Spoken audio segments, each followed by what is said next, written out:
तो दोस्तों स्वागत करता हूं आपका अपने YouTube चैनल पे। देखिए आज जो मैं टॉपिक लेके आया हूं इसके लिए मुझे वीडियो बनाना बहुत ही मैंडेटरी है। रीज़न बीइंग कि मुझसे कई बार ये पूछा जाता है कि आप ये जो सारे कोर्सेज आप कवर कर रहे हो YouTube के ऊपर, ओके, तो आप बेसिकली लॉजिक बिल्डिंग के बारे में भी बताइए सर हमें। स्पेसिफिकली लॉजिक बिल्डिंग कैसी की जाती है जब भी आप कोई प्रोग्रामिंग लैंग्वेज में बात करते हो, चाहे वो कोई भी प्रोग्रामिंग लैंग्वेज है, तो उसमें आपको लॉजिक बिल्डिंग कैसे करनी है। तो ये चीज़ अक्सर उठाई जाती है। तो आज मैंने सोचा कि चलिए इसी बारे में बात की जाए, क्योंकि हम प्रोग्रामिंग तो करते रहते हैं, अक्सर हम विजुअलाइजेशन और टूल्स के बारे में भी बात करते रहते हैं। तो आज मैंने सोचा कि एक एल्गोरिदम लेके आता हूँ आप लोगों के लिए, ईजी स्टेप्स लेके आता हूँ और बिल्कुल सिंप्लीफाइड वे में हम बात करेंगे कि एक अच्छा लॉजिक बिल्डिंग माइंड सेट किस तरह से आप डेवलप कर सकते हो। तो चलिए सबसे पहले चलते हैं स्क्रीन पे and let me take my pen. सबसे पहले वो ले लेता हूँ फटाफट से, ताकि हम यहाँ पे और भी पॉइंटर थोड़े बना सकें। तो देखिए सबसे पहले हाउ टू बिल्ड लॉजिक, जैसे कि मैंने यहाँ पे टाइटल भी डाला है। देखिए उसके लिए मैंने 7 स्टेप्स डिफाइन करे हैं। These are my 7 steps which I follow always, और मैं इनको यूज़ करके पिछले 10 या 12 साल से मैं इंडस्ट्री में इनको यूज़ कर रहा हूँ, okay, and they never disappoint us. And in fact I always try to apply, कोई भी प्रोग्रामिंग लैंग्वेज रही है चाहे, या कोई भी इनफैक्ट प्रॉब्लम भी है आपकी जो ऑफिस में जो आपको काम मिलता है, तो इन 7 स्टेप्स के थ्रू आप उनको ईजिली सॉल्व कर सकते हो, okay. Now my point is कि सबसे पहले आपको करना क्या होता है, उसके बाद आपको सेकंड क्या करना होता है, थर्ड क्या करना होता है, हमें ये अक्सर ये पता नहीं होता है। तो उस केस में ये वाली अंडरस्टैंडिंग होना बहुत ज़रूरी है। सबसे पहले देखिए, जब आपको कोई असाइनमेंट मिलता है या आपको एक प्रोग्राम मिलता है, तो उस टाइम पे आप जनरली क्या करते हो, आप ट्राई करते हो कि उस पूरे प्रोग्राम को एक बार में आप लॉजिक सोचने बैठो और वो बन जाए।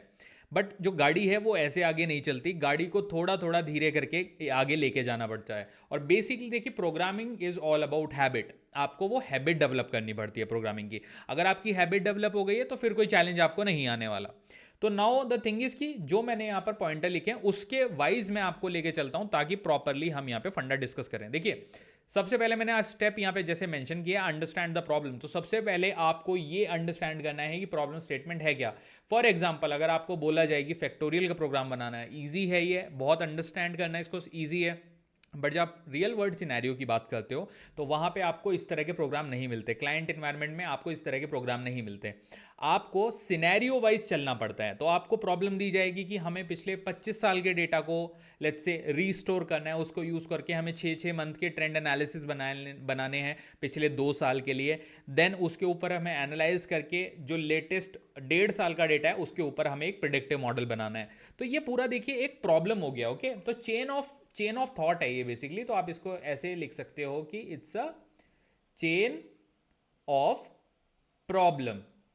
मतलब सिंगल प्रॉब्लम नहीं है जो आपकी प्रॉब्लम है, it's a chain of problem. तो बेसिकली आपको वो स्लाइसिस में सॉल्व करना पड़ेगा। तो बेसिकली सब उसके लिए स्लाइसिस में सॉल्व करने के लिए आपको पहले प्रॉब्लम स्टेटमेंट को समझना जरूरी है। अगर आप प्रॉब्लम स्टेटमेंट समझ जाते हो ना, आई वुड से आपका 70% काम ऑलरेडी डन है, क्योंकि आपको पता है जाना कहाँ है। देखिए सिंपल उदाहरण लूंगा मैं गूगल मैप्स का। अगर आप गूगल मैप्स में ये नहीं आपको पता आपकी डेस्टिनेशन क्या है, तो आप कितना भी एडवांस फोन ले लो, कितना भी महंगा फोन ले लो, गूगल मैप आपके लिए यूजलेस है। चाहे आप 1.5 लाख के फ़ोन में गूगल मैप चलाओ, चाहे 10,000 के में चलाओ, आपको डेस्टिनेशन तो डालनी पड़ेगी, तभी तो वो काम करेगा, राइट। तो इसीलिए वो जो एग्जांपल मैं आपको दे रहा हूँ वो कंप्लीटली रिजेंबल करता है to understand the problem correctly, okay. Now आप प्रॉब्लम समझ गए हो कि आपको क्या करना है, ऑब्जेक्टिव आपका क्लियर है आपको। नाउ सेकंड थिंग, आपको उस प्रॉब्लम को छोटे छोटे पीसेस में तोड़ना पड़ेगा। जैसे फॉर एग्जांपल, अगर मुझे बैंगलोर से दिल्ली जाना है, ट्रैवल करना है, सेम आपको प्रोग्रामिंग में होता है, आपको कभी भी directly single one line objective नहीं दिया जाता। तो अगर मुझे बैंगलोर से दिल्ली जाना है तो पहले मुझे रूट पता करना पड़ेगा। उसके लिए मुझे स्मॉल स्मॉल पीसेस में जर्नी करनी पड़ेगी। अगर मुझे बाय रोड बोला गया जाने के लिए तो मैं किस तरह से जाऊंगा, पहले मैं डिज़ाइन करूंगा कि यहाँ से पहले मैं पहले दिन एमपी जाऊंगा, एमपी से मैं XYZ जगह जाऊंगा, फिर मैं वहाँ जाऊंगा, देन मैं दिल्ली जाऊंगा। तो बेसिकली आपको पता होना चाहिए, प्रॉब्लम को तोड़ना सीखो। अगर आपको दिया गया है, अगर कैलकुलेटर बनाना है हमें प्रोग्रामिंग का यूज़ करके, तो प्लस माइनस मल्टीप्लाई डिवाइड ये सब हमें पता है, राइट। तो ये स्मॉल स्मॉल प्रॉब्लम है। उसके बाद आप काम करो, पहले प्लस के लिए कोड बनाओगे, देन सब्सट्रैक्शन का कोड बनाओगे, देन मल्टीप्लिकेशन का बनाओगे, देन डिवीजन का बनाओगे। तो इस तरह से प्रॉब्लम को स्मॉल पीसीज में डिस्ट्रीब्यूट आपको करना होता है। नाउ जो थर्ड स्टेप है उसकी बात करते हैं, चलिए। अब आपको ये जो आपने पीसेस जोड़े हैं ना, पीसेस जो आपके हैं प्रॉब्लम के, लेट्स से कि आपने 3 या 4 पीसेस प्रॉब्लम के आइडेंटिफाई करेगी, ये 4 पीसेस आइडेंटिफाई करके अगर मैं इन चारों पे काम करूंगा तो मेरा जो ये वाला ऑब्जेक्ट था जो मैंने ऊपर कवर किया था, ये मेरा सॉल्व हो सकता है। Now you know the path की लेट्स से आपको बैंगलोर टू दिल्ली कैसे जाना है, तो आपके पास उसका ब्रेकअप आ गया। अब आपको क्या करना है, उन सारी वैल्यूज को जो कि आपने प्रॉब्लम सॉल्व करके निकाली हैं उनको आपको एक जगह पे वापस लेके आना है।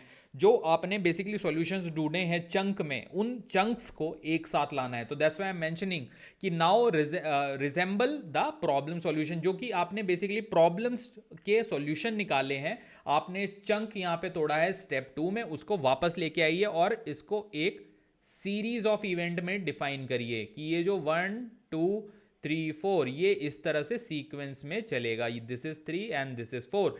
तो इस तरह से आप हाफ ऑफ द वे आपने ऑलरेडी लॉजिक बिल्डिंग सीख लिया। अगर आप इतना भी करने लगे ओके कि आपको प्रॉब्लम स्टेटमेंट पता है, आपको कैसे ब्रेक करना है वो पता है, उनको वापस साथ में लाना है कैसे। जैसे कि आपको पता चला कि आपको प्लस के लिए आपको सम फंक्शन यूज करना पड़ेगा, आपको पता चला ग्रुप बाय के लिए आपको ग्रुप बाय फंक्शन यूज करना पड़ेगा। अब इन सारे कोड को एक साथ लेके आओ एंड देन आपको नेक्स्ट स्टेप करना है, राइट डेटा स्ट्रक्चर चूज करना है, जो कि बहुत इंपॉर्टेंट है। डेटा स्ट्रक्चर से हमारा मतलब क्या है, लेट्स से पाइथन के रेस्पेक्ट में अगर मैं बात करूं, आपको लिस्ट यूज करनी है, आपको टपल यूज करना है, आपको डिक्शनरी यूज करनी है, या आपको खुद से कोई पर्टिकुलर टाइप ऑफ डेटा दिया हुआ है। तो that totally again depends on the need, but आपको पता होना चाहिए राइट डिसीजन किस तरह से लेना है, basically correct data structure choose कैसे करना है। ओके, नेक्स्ट स्टेप जो हमारा होता है लॉजिक बिल्डिंग की पूरी प्रोसेस में, वो होता है यूज कंट्रोल स्टेटमेंट और राइट फिल्टर्स। फिल्टर से मेरा मतलब है, अगर आपको पता है कि आपने ऑलमोस्ट प्रॉब्लम सॉल्व करी है, तो आपको पता होना चाहिए कि क्या मुझे यहाँ पे कोई इफ कंडीशन लगा के डेटा फिल्टर तो नहीं करना, या फिर यहाँ पे कोई वेयर कंडीशन तो नहीं आनी, या फिर मुझे कोई और कंट्रोल स्टेटमेंट जो होता है या लूपिंग स्टेटमेंट जो होता है वो सब वगैरह यहाँ पर यूज़ करने की ज़रूरत तो नहीं है। हो सकता है यहाँ तक जो आपका डेटा है आपके पास 100 ऑब्जर्वेशन आ रही है, बट कुछ ऐसे फिल्टर हों जो कि आपको लॉजिक के थ्रू दिए गए हैं, जिनके थ्रू आपको इन 100 में से 10 को फिल्टर कर देना है। एंड देन इस स्टेप के बाद हो सकता है आपके पास सिर्फ 90 ऑब्जर्वेशन बचे डेटा में। तो इस तरह की फिल्टर्स और एक्सक्लूजन्स को कभी नज़रअंदाज ना करें। नाउ नेक्स्ट स्टेप, इस सबको करने के बाद आपका लॉजिक पूरा रेडी है। देखिए आपने पूरा प्रॉब्लम तोड़ लिया था, देन आपने उसके सारे सॉल्यूशन एक साथ लेके आए, आपने उसके बाद राइट डेटा स्ट्रक्चर भी चूज कर लिया एंड देन आपने राइट फिल्ट्रेशन कर लिया। नाउ नेक्स्ट स्टेप, कभी भी अपने कोड को पूरे डेटा पे रन मत करिए। अगर आपके पास 10 मिलियन रोज हैं तो आप क्या करोगे, आप उस 10 मिलियन में से सिर्फ 1000 रोज उठाओ, 1000 ऑब्जर्वेशन उठाओ, उनके ऊपर कोड को एग्जीक्यूट करो। अदरवाइज ये प्रॉब्लम आपको देगा, राइट। प्रॉब्लम क्यों देगा, क्योंकि ये अगर लेट्स से रन होने में 2 घंटे लगाता है और उसके बाद किसी भी सिंगल टेस्ट केसेस की वजह से ये कोड फेल हो जाता है, तो दो 2 आवर्स वो वेस्ट ऑफ टाइम है। तो हमेशा सैम्पलिंग पे काम करो आप। ओके, सैंपल जो होता है डेटा का, आपको सैंपल पे काम करना चाहिए। सैंपल मतलब कि लेट्स से अगर आपके पास कितने भी मिलियंस ऑफ ऑब्जर्वेशन है, आप उसमें से सिर्फ 1000 लो, उनके ऊपर अपने कोड को रन करो। जब प्रॉपरली इसके ऊपर रन हो जाए फिर 10 मिलियन के ऊपर आप रन कर लो, कोई चैलेंज की बात नहीं। ओके, नाउ जो नेक्स्ट स्टेप है, हमेशा हमें अपने कोड को ऑप्टिमाइज करने पे ध्यान देना चाहिए। तो जो कोड ऑप्टिमाइजेशन है, ये खुद में एक टेक्निक होती है। जैसे कि कई बार इफ कंडीशन 20 मिनट ले रही है रन होने में, बट जो आपकी वेयर कंडीशन है वो हार्डली आपकी 7 मिनट में रन हो जाती है, क्योंकि वेयर के पास जो इनपुट बफर का कॉन्सेप्ट है वो नहीं होता। इफ एक एक वैल्यू चेक करता है और वेयर वो काम नहीं करता, तो वेयर फास्टर है। तो हमेशा अपने कोड को इस तरह से ऑप्टिमाइज करो कि जब आप अपने कोड को अपने टीम लीड या अपने मैनेजर या अपने क्लाइंट को आप हैंडओवर करो, तो वो सिर्फ और सिर्फ आपके कोड की तारीफ करें।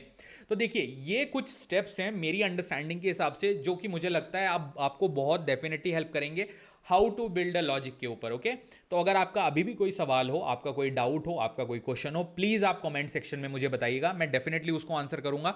अगर आपके पास कोई बेटर टेक्निक है तो वो भी आप मुझे प्लीज़ बताइएगा, डेफिनेटली मैं भी आप लोगों से सीखना चाहूँगा इसके ऊपर। So thank you so much guys. अगर आपको वीडियो पसंद आया है तो please subscribe to my YouTube channel. Thank you.